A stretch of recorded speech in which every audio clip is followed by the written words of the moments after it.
Chapter 21 of the Book of Enoch is it's chilling because he said that he was led to a place by the angel Uriel where it's desolate and there's no heaven and there's no ground below. It's just a void. And then he showed him seven stars that are bound together, and he said, "What are these stars? Why are they so bound? They're like mountains." He said they're like as big as mountains and tall as mountains. And he asked Uriel, "What did they do? Why are they bound like this? Seven stars?"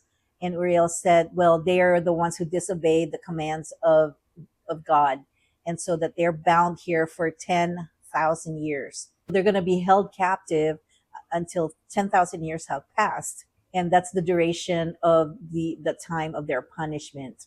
Then he was led by Uriel to another place, to show him another place where it was more dreadful than the first one. He said he saw an immense amount of fire just burning, and the area was filled with just tall towers of just burning fire.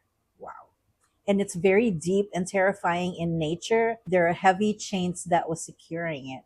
Wow, I can't imagine that. So Enoch asked Uriel, like, what is this place? And he said, this is where those angels, the fallen angels, are going to be bound forever in eternity. This is where they're going to remain imprisoned forever. Because once before they were fallen angels, they were so bright and beautiful and so radiant in the sky. Now they burn as symbol and rebellion and warning. And even those celestial beings are not above the law.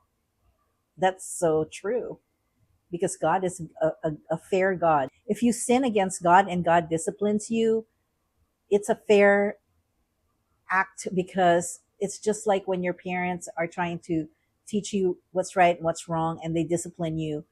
It's something that you learn from later on in life so you don't repeat the offense. And the second place that's more terrifying than the first one, they're not metaphors. They're actually real consequences of betrayal. Betray God, it ain't gonna be good for you. Uriel speaks plainly to Enoch and say, this is the destiny of the transgressing angels. And the vision serves twofold: judgment and warning. The higher the being, the greater the fall. Oh, isn't that something that we've learned? That it's like a saying, the higher you are, the harder you fall. And that ends chapter 21, and I will see you on the next one for chapter 22. Read your Bible, read the Book of Enoch. They're all going to make sense from then on. And I'll see you later. Goodbye.